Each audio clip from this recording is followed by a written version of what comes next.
តោះបងប្អូនមកមើល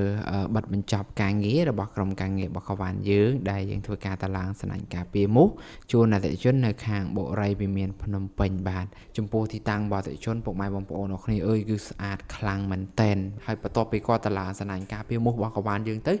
គឺស្អាតសមខ្លាំងមែនតែនតែម្ដងណាដោយសារក្រុមការងាររបស់កវ៉ាន់យើងនៅពេលដែលយើងចុះឆែកក៏ដូចជាប្រឹក្សាជូនគាត់ផ្ទាល់ហ្នឹងក៏យើងបានណែនាំជូនអតិថិជនដែរឲ្យគាត់ជ្រើសរើសជាប្រភេទគ្រោងលុយញោមពណ៌ស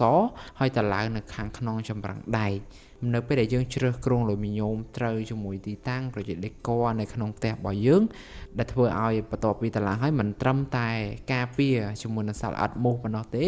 គឺវាបានជួយលើកទៅលើសោភ័ណភាពទីតាំងរបស់យើងបន្ថែមទៀតហើយចំពោះការដំឡើងគឺក្រុមការងាររបស់កវ៉ាន់យើងណែនាំជូនអតិថិជនក៏គាត់ព្រមគឺយើងតឡើងនៅខាងក្នុងមានថាចន្លោះចម្រឹងដៃជាមួយនឹងប្រួយកញ្ចក់នៅពេលដែលយើងចង់ស្លាយបិទបើកយើងត្រូវការលូកដៃចូលអញនិយាយថាវាមិនលំបាកខ្លាំងទេនៅក្នុងការស្លាយបិទបើកព្រោះប្រភេទចម្រឹង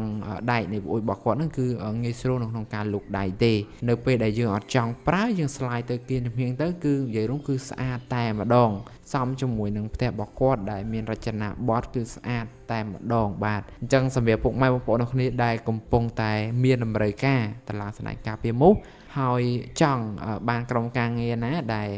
ប្រឹក្សាផ្ទាល់ជូនពុកម៉ែបងប្អូនគ្នាទៅដល់ទីតាំងណែនាំអំពីរបៀបក្នុងការតឡើងឬក៏យកផលិតផលជាក់ស្ដែងនេះគឺទៅលើទីតាំងរបស់ពុកម៉ែបងប្អូនគ្នាចង់ដឹងថាបន្ទាប់ពីតឡើងហើយហ្នឹងវាមិនត្រឹមតែដោះស្រាយបញ្ហាសត្វល្អិតមូសនៅក្នុងគេហដ្ឋានរបស់យើងប៉ុណ្ណោះទេគឺវាបានលើកសោភ័ណភាពទីតាំងរបស់យើងបន្ថែមទៀតបានផងដែរអញ្ចឹងសម្រាប់ពុកម៉ែបងប្អូនគ្នាដែលមានតម្រូវការអាចសាកសួរព័ត៌មានបន្ថែមខាងកវ៉ាន់យើងបានបាទសូមអរគុណ